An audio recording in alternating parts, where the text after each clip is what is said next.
mistrz olimpijski z 2016 roku, a więc Rio de Janeiro, dwukrotny mistrz Azji, dwukrotny mistrz Igrzysk Azjatyckich. No można wymieniać te tytuły pięściarza, chciałem powiedzieć w czarnych spodenkach, ze złotym lampasem, złotym pasem, a więc z prawej strony ekranu w tej chwili. Zobaczymy, jak zaprezentuje się w swojej pierwszej walce na ringu zawodowym. Eddie Hearn, kiedy przedstawiał szerszej publiczności Jelcinowa, powiedział: on w ojczyźnie jest tak popularny jak u nas u szczytu kariery był David Beckham. No nie wiem, czy to nie jest za mocne porównanie, ale faktycznie no, Jelcinow to przede wszystkim 2 razy z rzędu wybierany najlepszy pięściarz w boksie olimpijskim na świecie. Kapitalny zawodnik o spektrum możliwości technicznych no, nieosiąganym dla, myślę, 99% pięściarzy. Pytanie, ile w stanie będzie pokazać Jelcinow już teraz, na tym etapie, w debiucie, kiedy dopiero poznaje ten boks zawodowy. Na razie pokazuje nam bardzo ładne kombinacje, a w zasadzie pojedyncze ciosy. Lewy na dół, chwila, moment odpoczynku i lewy na górę. Znakomita praca nóg, piękne przepuszczenie. Proszę zobaczyć, jak funkcjonuje tutaj ta lewa ręka. W odwrotnej pozycji boksuje Daniel Jelcinow. Znakomite wyczucie dystansu, potrafi, przepuszczenie, zrobienie sobie miejsca. To jest to pięściarz, który zaczął swoją karierę w boksie w ogóle w 1999 roku. Pierwszym trenerem był jego ojciec, Marat Jelcinow.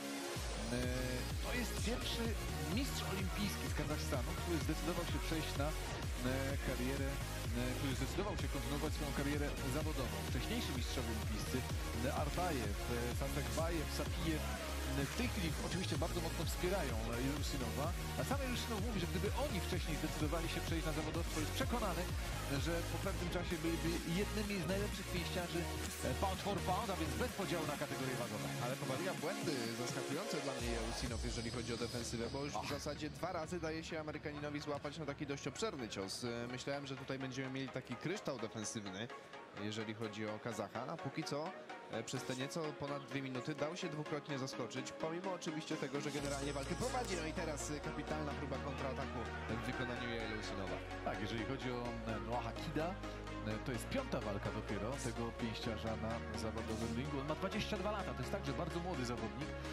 3 zwycięstwa, 1 walka zremisowana z Mike'iem Stegałem w czerwcu ubiegłego roku.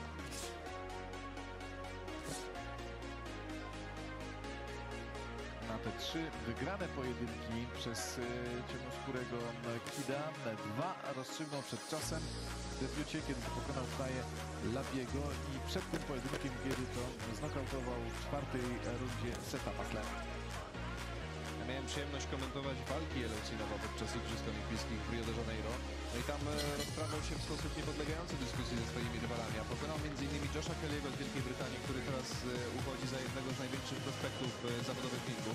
Pokonał Sulejmana Sissoko, który z kolei we Francji ma status pięściarza, który za moment może być kimś bardzo istotnym na arenie międzynarodowej, i w finale uporał się z Shahramem Ghiasovem z Uzbekistanu. W 2013 roku, kiedy zdobywał tytuł mistrza świata w Almatach przed swoją własną publicznością, w finale pokonał Arsenio Davisa, Despajne Kubańczyka, bardzo znanego pięściarza 3-0. Zresztą generalnie bardzo przekonywujący był w swoich pojedynkach Daniel Jelcinow. Tutaj ja myślę, pierwsza runda, to jest pierwsza runda w ogóle w karierze amatorskiej, debiutuje na zawodowym ringu, oglądany w tej chwili przez nas reprezentant Kazachstanu. Spokojnie, dajmy mu się rozwinąć, łapie, myślę, odpowiedni rytm. Walka 6-rundowa, przynajmniej na 6 start zakontaktowany jest ten pojedynek. No i zobaczymy, jak potoczą się losy. Wspaniała praca nóg również Jelcinowa. Myślę, że będzie to pokazywał, jeżeli nie w tej walce, to w kolejnych, kiedy rywale będą już nieco bardziej wymagający, bo faktycznie ma to opanowane również do perfekcji. Ależ teraz odskoczyła głowa bardzo boleśnie Amerykanina. A widzieli, wydłużony, bardzo długi ten lewy prosty, potem błyskawiczne odchylenie Jelcinowa. Znakomity timing, to wszystko wykonane przepięknie technicznie. Ale z drugiej strony może mieć taki problem, który ma na początku kariery również inny wielki talent, Amerykanin Shakur Stevenson. To znaczy jego ciosy niekoniecznie wywierają wielkie wrażenie na rywalach, bo on jednak przez lata nauczony był nieco innej specyfiki i znowu był moment, kiedy popełnia Jelcinow błąd w defensywie. 3. błąd, 2. runda. Ale zwróciłeś uwagę, nie wiem, czy zwróciłeś uwagę, to wyjście z narożnika tym unikiem rotacyjnym, tak jak teraz, piękne przepuszczenie, zmiana pozycji. To są niewątpliwie bardzo mocne strony Jelcinowa. On nie nieco zmienił sposób boksowania jeszcze, jak ja go pamiętam właśnie z igrzysk w Rio de Janeiro. Nieco inaczej faktycznie się prezentuje Jelcino. Nieco mniej aktywnych nóg, no też zdają sobie sprawę, że potem, jeżeli przyjdą te walki na dłuższym dystansie, no to nie będzie w stanie tak sobie pląsać przez 12 rund, że tutaj trzeba faktycznie tę mobilność nieco ograniczyć. Bardzo dobry lewy, prawy sierpowy teraz Jelcinowa obszernie, no co pokazuje jakie on ma oczko. Takim obszernym ciosem sierpowym był w stanie z powodzeniem trafić Kida. Ładny na dół, lewy, proszę, markowane uderzenie na górę, a potem błyskawicznie ta lewa ręka zmieniła troszeczkę trajektorię i trafił teraz znowu na korpus. Po raz kolejny, proszę, kopia akcji sprzed paru sekund. A to wszystko prawdopodobnie jest szykowane po to, żeby zaraz wystrzelić jakimś zdecydowanie mocniejszym ciosem na głowę właśnie. No po to były te ponowienia, żeby pogubić Amerykanina. Piękny lewy, prawy, przepraszam, idealnie, z takim zajstefem w swoją prawą stronę. Próbuje dystansować swoją lewą ręką Kid. Ale to nie ma się z czym równać absolutnie, więc tutaj rozkręca się Jelcinow, tu widać, łapie ten luz w tym momencie w ringu i naprawdę to już jest 2-3 klasy góruje, jeżeli chodzi o umiejętności techniczne, o akcję, o przygotowanie i budowanie nad rywalem. Proszę, idealnie trafiony w tym momentem Noah Kid.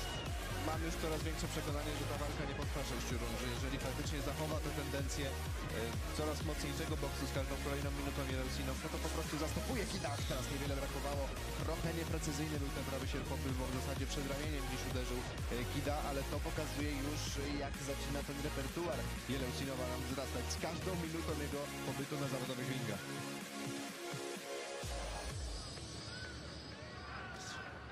Piękny, bezpośredni prawy. Ostatnie sekundy drugiego starcia. Prawy na dół. I bezpośredni lewy. Głąbkie Kazachstan na trybunach Bartek Center. Idealna znowu była ta lewa ręka, która gdzieś tam trafiła Noaha Kida. No, dopiero w marcu podpisał zawodowy kontrakt z Eddie Hearnem Jelcinow. Mamy końcówkę kwietnia, a więc dość szybko debiutuje na zawodowym rynku po podpisaniu zawodowego kontraktu. Jest to pięściarz, który ma swój znaczek pocztowy w Kazachstanie. Właśnie po Igrzyskach Olimpijskich, po zdobyciu złotego medalu został wyemitowany taki znaczek pocztowy z wizerunkiem oglądanego na naszych ekranach Daniyara Jelcinowa. No i myślę, że będziemy przyglądać się, jak potoczy się kariera zawodowa tym razem mistrza olimpijskiego z Kazachstanu. Na pewno to tempo będzie wysokie na początku. Ja myślę, że biorąc pod uwagę to, jakie możliwości ma Eddie Hearn, jeżeli chodzi o starty swoich podopiecznych, to nie zdziwię się, jeżeli to będą walki co 3-4 tygodnie na początku.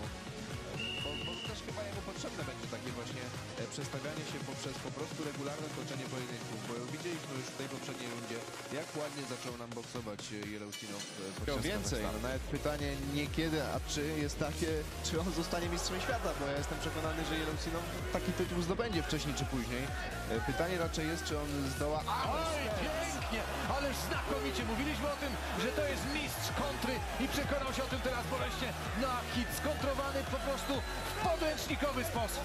A więc mamy odpowiedź. Jest w stanie przewracać rywali jednym ciosem Jelcinow. To, co robił na treningach medialnych, a więc odchylenie i huknięcie lewym. Zrobił to znakomicie i teraz będzie już w poważnych taramatach Amerykanin. No, Amerykanin musi albo sklinczować, przytulić się, dojść do siebie, bowiem idealnie zdetonował na końcówce brody swoje uderzenie Jelcinow.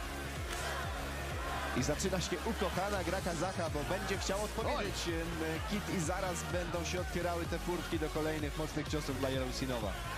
No tak się wita z zawodowymi ringami. Mistrz olimpijski z Rio de Janeiro i dwukrotnie wybierany najlepszy pięściarz boksu olimpijskiego. Kolejne ciosy spadają, będzie chyba po walce za moment.